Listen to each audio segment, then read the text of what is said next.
Sabe aquela sensação de não se encaixar, de que você nunca é boa o suficiente? Aquela voz que te diz que você deveria ser diferente?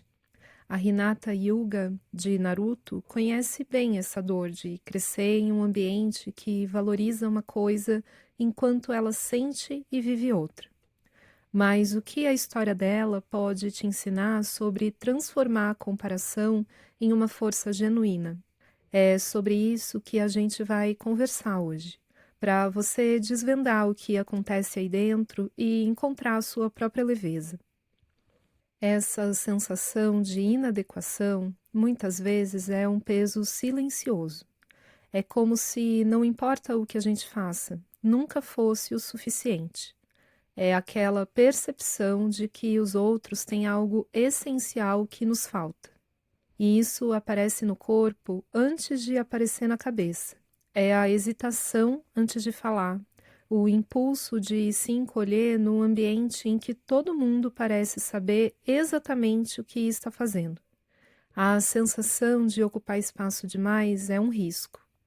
A Renata carregava isso o tempo inteiro. Ela não era fraca, era sensível, gentil, observadora, mas cresceu num clã que lia essas qualidades como um defeito. E aos poucos ela internalizou esse olhar.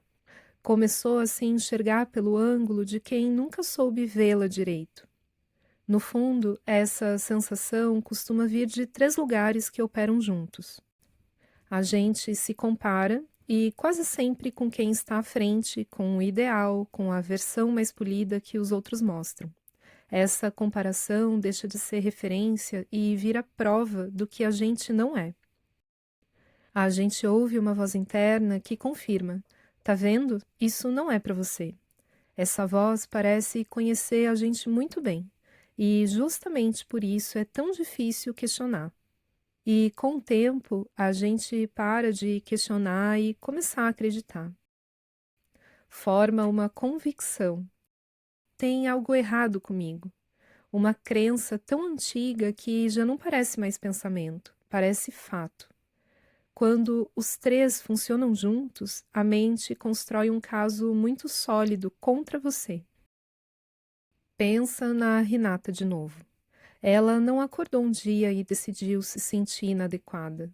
Isso foi sendo construído. Em cada comparação com Neji, em cada olhar de decepção do pai, em cada vez que o ambiente ao redor deixou claro que ela não era o que esperavam. Com a gente é parecido.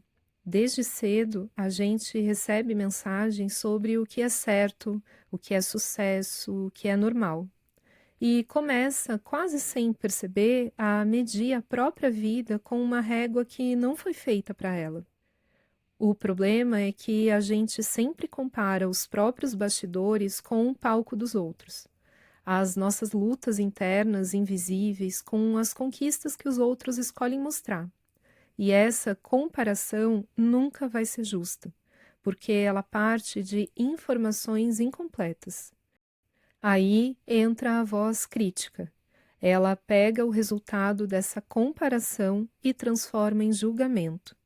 E quanto mais a gente acredita nela, mais ela se fortalece, porque a mente tende a buscar evidências que confirmem o que ela já acredita.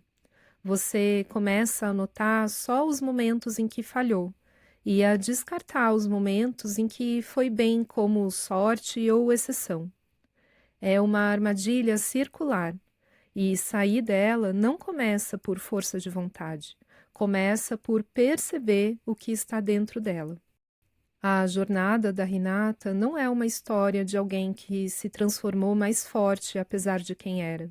É uma história de alguém que parou de se enxergar pelos olhos de quem nunca soube vê-la.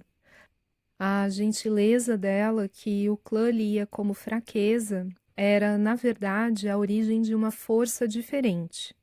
O punho gentil que ela desenvolveu não era uma versão inferior da técnica dos outros Hyuga, era uma versão dela, construída a partir do que ela realmente era.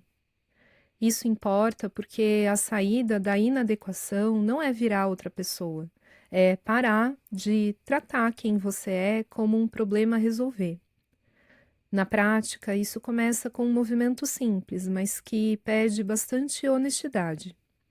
Perceber quando a voz aparece, não para silenciá-la à força, mas para perguntar de onde ela veio. Ela é sua ou é um eco de um ambiente que não soube te ver? Quando você identifica a origem, ela perde um pouco da autoridade que usurpou. Depois vem algo que parece um detalhe, mas que pode fazer muita diferença. Parar de descartar o que você faz bem.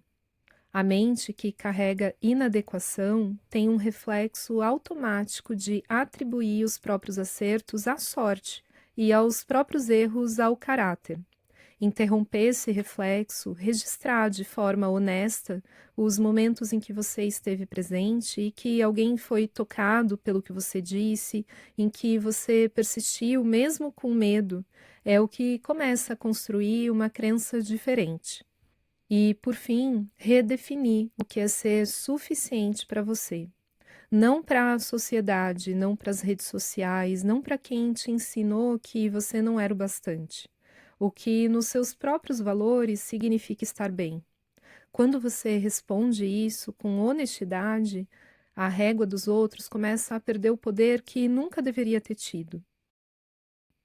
A Renata não se tornou mais forte quando virou outra pessoa. Ela se tornou mais forte quando parou de se enxergar pelos olhos de quem nunca soube vê-la de verdade. E talvez esse seja exatamente o seu próximo passo também. Não se trata de consertar um defeito. Se trata de questionar uma história que foi construída sobre você, muitas vezes por ambientes que não tinham as ferramentas certas para te ver. Você não é inadequada ou inadequado. Você aprendeu em algum momento a acreditar que era. E aprendizado, mesmo doloroso, pode ser revisitado. Se esse vídeo te ajudou a colocar em palavras algo que você sentia, mas não conseguia explicar, se inscreve aqui e continua esse caminho comigo. Faz sentido para você?